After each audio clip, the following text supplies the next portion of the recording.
Just baby. Just baby. Just. 안 그래도 이번에 그거를 좀에 공부했지.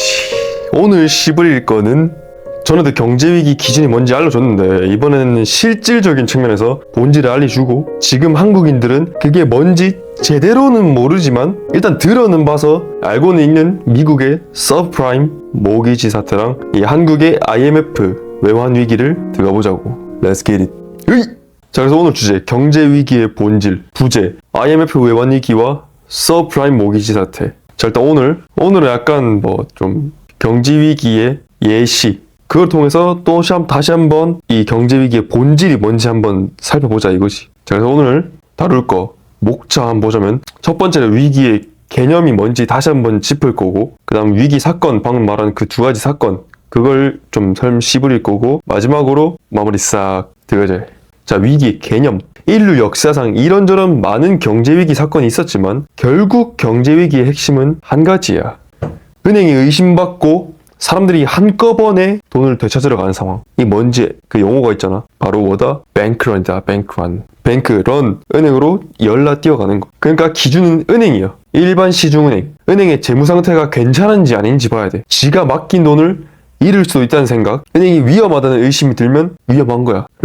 자, 그래서 은행이 중요한데 은행은 구조적으로 의심받을 수밖에 없어. 사람들이 돈을 맡기는 만큼 다른 곳에다 돈을 빌려주지 않고 대부분 없는 돈을 만들어가지고 또 딴 곳에다 빌려주는 거지. 은행의 상태가 괜찮은지 보려면 뭐 돈을 빌려간 애들이 잘 갚고 있는지 확인해야 돼. 이 채무자들이, 은행에 대한 채무자들, 그마들이 빚을 잘 갚고 있는지, 채무 상환을 잘 하고 있으면 은행은 상태가 괜찮은 거고, 근데 돈을 잘 안 갚고 있으면 그 은행은 경영이 어려워질 테고 신뢰를 의심받을 거지. 그러니까는 뭐 금융감독원에서 뭐 항상 관리 감독하고 또 나라에서도 자기 자본 비율, BIS 자기 자본 비율을 설정해 놓고 있긴 하지만 뭐 일단은 그렇다.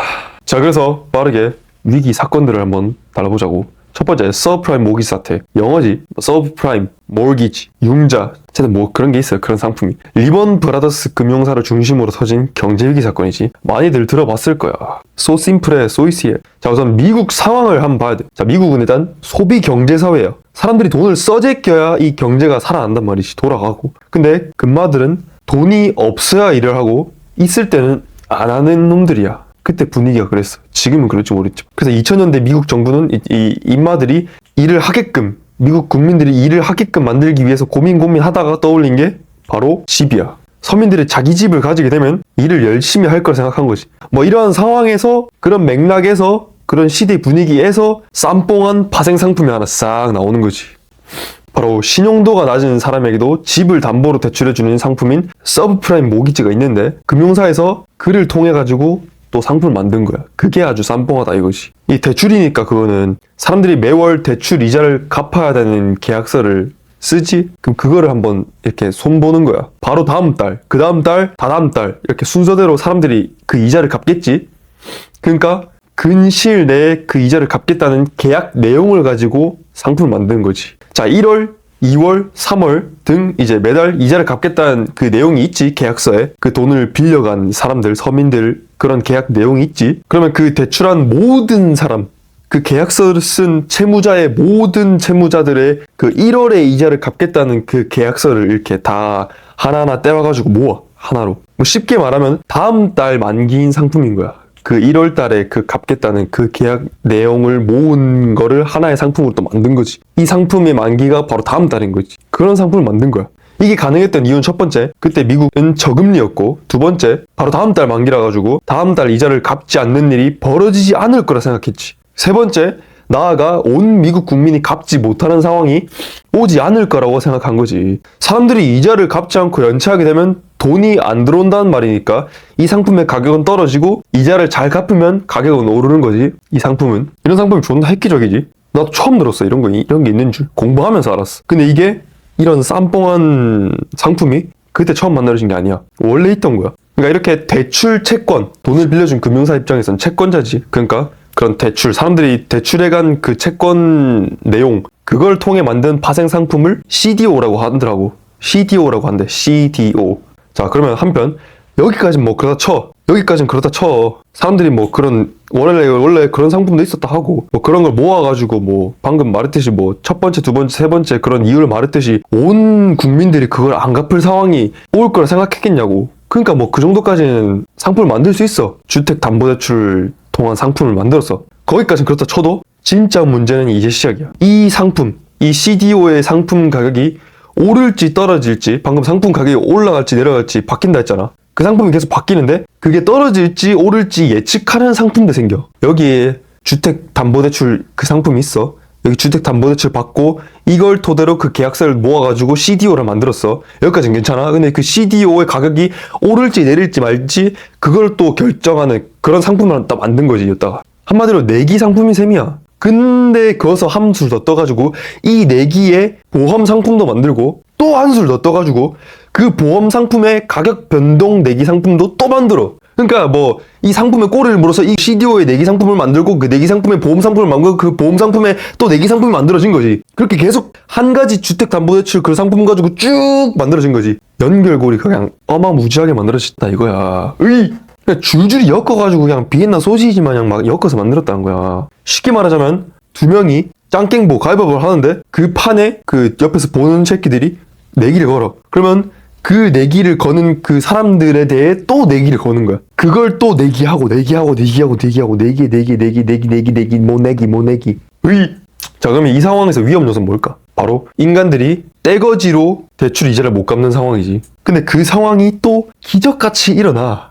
기적같이 일어나. 미국인들한테 휘발유가 우리나라 한국 쌀처럼 생필품인데 당시 유가가 계속 오르고 있었어. 그러면서 이제 기름값을 쓰긴 써야 되니까 딴 걸 좀 더 지출을 줄이면서 대출 이자를 못 갚기 시작한 거지. 유가가 오르니까 온 미국 서민이 같은 상황이었지. 그러니까 개 떼거지로 다 못 갚게 되는 거야. 대출 이자를. 그런 상황이 진짜 온 거야.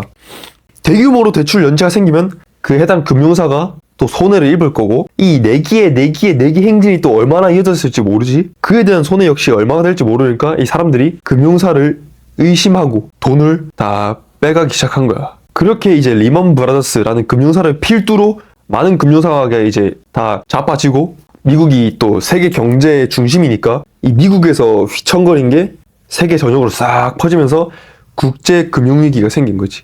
그러니까 리먼 브라더스 사태라고 말을 하는데 금마는 그냥 금마가 제일 크게 망한 거고 다른 금융사들 막 망한 애들 많고 정확히 한 사건은 이 미시적인 사건은 서브프라임 모기지 사태인데 이 사태가 터지면서 또 국제 금융위기가 퍼진 거지. 2007년, 2008년 그때. 이 장황한 설명을 한마디로 정리하면은 주택담보대출 상품이 있지. 그리고 CDO가 만들어져. 그걸 기반해서 그 CDO 기반한 또 파생 상품이 이렇게 쭉 나오지.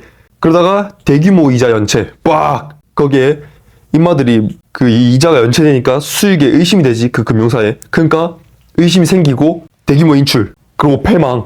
붐! 끝! 자, 이제 미국에서 건너와서 In Korea, South Korea, IMF 외환위기 한번 살펴보죠. 자, 우리 한국도 굵직한 경제위기가 있었어. 다들 IMF라고 간단히 말하는 바로 그 accident, 그 사건. 자, 때는 1990년대. 당시 일단 한국 상황을 살펴보자고. 한국에선 첫 번째, 이제 막 금융시장을 개방하고 있었어. 그리고 환율이 1달러에 800원으로 고정돼 있었어. 그리고 두 번째, 수출이 부진하고 경상수지가 적자였어. 그리고 세 번째, 이제 막 한국 시장이 열린 만큼 해외 투자가 많았어. 해외에서 한국으로 돈이 많이 들어왔단 말이지. 그리고 네 번째. 기업에서는 외화 대출이 저렴했고 환율도 고정이라서 환율 변동 위험이 없으니까 외화 채무 비율이 높았어. 다섯 번째, 또한 많은 대기업들이 정부랑 이래저래 싸바싸바 잘 엮여가지고 결탁해가지고 높은 부채 비율로 공격적으로 이제 문어발식으로 기업을 이제 확장하고 있었지. 자, 그렇게 다섯 가지 상황이 있었어. 자, 그럼 한국은 그런 상황이었고, 그럼 한국 바깥의 상황을 한번 보자고.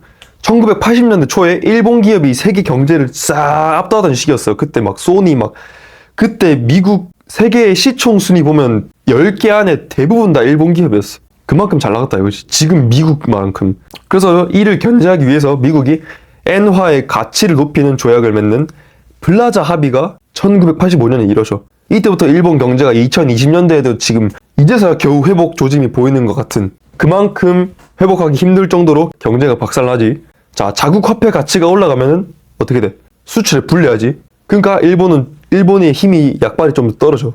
너무 힘들어져갖고 이제 1995년 다시 엔화를 약하게 해달라고 미국이 말하고 하니까 미국도 마침 돈이 필요한 상황이어가지고 일본이 이제 미국채를 사는 조건으로 이제 뭐 엔화 가치를 다시 낮추는 역플라자 합의가 이뤄져. 그렇게 엔화는 이제 1년 만에 그 역플라자 합의가 이뤄지고 1년에 걸쳐서 엔화 가치가 36% 떨어져. 추가로 미국에선 1997년 1월에 금리가 이제 인상돼. 이런 한국 바깥의 상황이 이랬어. 여러 종합적인 뭐 요인이 있겠지. IMF 외환 위기가 터진 게. 근데 주로 이런 것 때문에 한국에 이제 위기가 찾아와. 자, 그러면 정확히 뭐가 문제일까? 플라자 합의, 역플라자 합의는 엔화에 대해서 얘기했지만 미국이랑 일본의 거래였잖아. 물론 다른 국가도 끼었어. 뭐 독일도 끼고 뭐 끼었는데 어쨌든 달러와 엔화 간의 합의야. 그러니까 엔화가 약해졌다는 말은 달러가 강해졌다는 거지. 자, 달러가 강해졌어. 자, 다시 기억을 되살려서 앞서 한국의 상황을 상기해보자고. 자, 한국 어떤 상황이랬지? 1달러당 800원으로 환율이 고정돼 있었어. 1달러는 뭐야? 달러지. 미국 돈이지. 방금 뭐라 말했어? 미국 달러가 올라갔다 했지. 왜냐면 엔화 가치가 낮아졌으니까 미국 가치가 올라가는 거지. 달러 가치가.